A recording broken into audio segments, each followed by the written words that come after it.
មានអ៊ំស្រីម្នាក់ដែលគាត់ខលមកខ្ញុំក៏សួរខ្ញុំថាតនេអត់ថ្ងៃហ្នឹងស៊ីណាខ្ញុំថាអ៊ំអើយអត់អីទេតនេតើអ៊ំឯងមានកាយដែរគាត់ថាគាត់ចង់ឲ្យខ្ញុំជូនគាត់ទៅក្រោយផ្ទះខ្ញុំថាអត់អីអ៊ំអើយចាំផ្លែសិនទៅខ្ញុំជូនសុកជាទៅសាលាសិនបន្ទាប់មកទៀតខ្ញុំបានទៅជួបគាត់តាមពិតគោលបំណងខ្ញុំនឹងគាត់ទៅរកផ្លែម្នាស់ទេបងប្អូនប៉ុន្តែដើរមិនទាន់ដល់រកផ្លែម្នាស់បានមួយផ្លែផងក៏ឃើញផ្លែតលឹងតឹងចង់ឲ្យខ្ញុំនឹងគាត់នាំគ្នាបេះហើយខែនេះសបោផ្លែតលឹងតឹងខ្លាំងណាស់បងប្អូននិយាយទៅស្រុកភូមិខ្ញុំនេះមិនថាផ្ទះអ៊ំឬផ្ទះម៉ែខ្ញុំទេ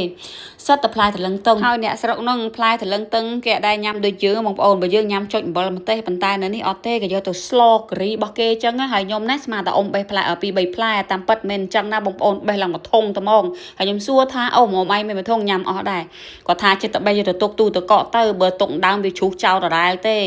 ហើយរកក៏មានណាគេសុំចង់បានក៏គាត់ឲ្យអញ្ចឹងទៅហ្នឹងណាហើយឥឡូវនេះបេះផ្លែតរឹងតឹងបានហើយក៏ដើររមើផ្លែម្នាស់ស្រុកភូមិខ្ញុំនេះខែភ្លៀងចេះសម្បូរម្រឿមព្រះខ្លាំងណាស់ហើយខ្ញុំធ្លាប់ឮតគ្នាថាអាម្រឿមព្រះបើវាខាំយើងអញ្ចឹងយើងអាចស្លាប់បានបើសិនយើងរាប់ជើងវាមិនអស់អាហ្នឹងពាក្យហ្នឹងពិតដល់បងប្អូនហើយបើសិនជាបងប្អូនណាដឹងរឿងហ្នឹងពិតជួយប្រាប់ខ្ញុំផងឥឡូវខ្ញុំដើរទៅរកបានផ្លែម្នាស់មួយបងប្អូនប៉ុន្តែអ៊ំថាអត់បេះទេវាខ្ចីពេកទុកថ្ងៃក្រោយអីអញ្ចឹងហើយផ្ទះអ៊ំស្រីម្នាក់ហ្នឹងជារៀងរាល់ឆ្នាំគាត់តែងដាំបន្លែប៉ុន្តែឆ្នាំហ្នឹងគាត់អត់ទាន់ដាំទេបងប្អូនខ្ញុំសួរគាត់ថាហេតុអីបានមិនទាន់ដាំបន្លែអញ្ចឹងគាត់ថាដោយសារគាត់និយាយចរចា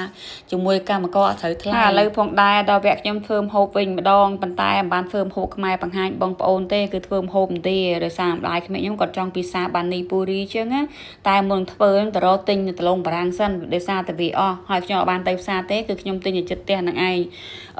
កាន់អំប្រាឡាមួយដើរកាត់ភ្លៀងរឹមហ្នឹងឯងបងប្អូនអើយដល់ពេលទៅដល់អើលើផ្ទះគេថា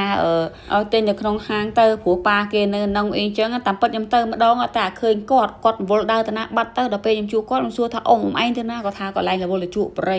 តានេះលក់ដោឡើងទៅជួបប្រៃឥឡូវដល់ពេលខ្ញុំទៅលក់វានិយាយទៅបាននីពូរីខ្ញុំធ្វើ3ដងលើកនេះបងប្អូនងាយស្រួលធ្វើទេអាលើកទី1ខ្ញុំគិតថាវាពិបាកដោយសារខ្ញុំអត់ស្គាល់គ្រឿងត្រូវឥឡូវទឹកជ្រលក់ខ្ញុំធ្វើបានហើយក៏ខ្ញុំចាប់ដើមធ្វើសាច់នំវាម្ដងសាច់នំមានស្អីទេបងប្អូនអើយខ្ញុំយក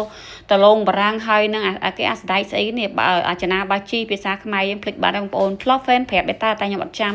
យកស្ងោរឲ្យវាឆ្អិនចឹងទៅដាក់អំបិលបន្តិចហើយលាយគ្រឿងក្រៅតែបើសិនណាបងប្អូនមានប្តីឥណ្ឌាចង់ធ្វើប្តីហូបកុំធ្វើតាមខ្ញុំមើល YouTube ទៅដោយសារខ្ញុំសេអស ingredient ខុសខ្លះហើយនេះគឺជាសម្លេងជូនមុខអេសាគឺជាប្រភេទសម្លេងមិនត្រឹមតែសម្អាតស្បែកមុខទេថែមទាំងសម្លេងជាបាស្បែកមុខទៀតសម្រាប់បងប្អូនដែលជួបបញ្ហាមុនតូចមុនធំមុនខ្ទុះមុនសាច់មុនឬក៏បងប្អូនដែលមានស្បែកមុខជាំស្នាមអុចខ្មៅស្នាមជិះជ្រួញឬស្បែកមុខឆាប់ផលិតកម្មក៏ប្រើបានដែរចាហើយមិនត្រឹមតែប៉ុណ្ណោះផ្ដោតសំណាមដល់ស្បែកធ្វើឲ្យស្បែកបងប្អូនស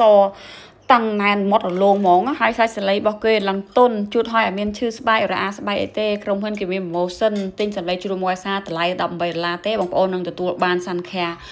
មួយកំប៉ុង free តែម្ដងនិង free ដឹកថែមទៀតឥឡូវនេះបាននីពូរីរបស់ខ្ញុំធ្វើរួចរាល់ហើយប៉ុន្តែមុននឹងយកឲ្យម្ដាយក្មេកសូមញ៉ាំសិនដោយសារមើលទៅទំនងពេកឆ្ងាញ់ខ្លាំងណាស់បងប្អូនអើយម្ដាយក្មេកខ្ញុំនៅពេលខ្ញុំជួបគាត់កំពុងតែនិយាយជាមួយបងប្អូនគាត់និយាយទៅត្រឡប់ជនជាតិឥណ្ឌាសាច់ញាតិគេរាប់រកគ្នាខ្លាំងណាស់បងប្អូនអើយឲ្យទៅនេះពីការងារតែខលរកគ្នាអញ្ចឹងណាមិនដូចខ្ញុំប្រហែលទេយូរបានខលទៅពុកដៃខ្ញុំម្ដងចឹងមិនថាម្ដាយក្មេកខ្ញុំមិនថាសុកជាទេគាត់ថាខ្ញុំឥឡូវធ្វើម្ហូបមកមានថ្វីដៃឆ្ងាញ់ជាងមុនអីចឹងណានិយាយទៅការងារស្អីក៏ដោយឲ្យតែយើងធ្វើជាប្រចាំនឹងទៅឆ្ងាញ់វីដេអូរបស់ខ្ញុំក៏មានប៉ុណ្ណឹងដែរអរគុណច្រើនបងប្អូនតែស្រឡាញ់ចូលចិត្តមើលវីដេអូខ្ញុំជូនពរបងប្អូនឲ្យមានសុខភាពល្អសំណាងល្អរកស៊ីមានបានទាំងអស់គ្នាចាំជួបគ្នាវីដេអូក្រោយអរគុណជម្រាបលា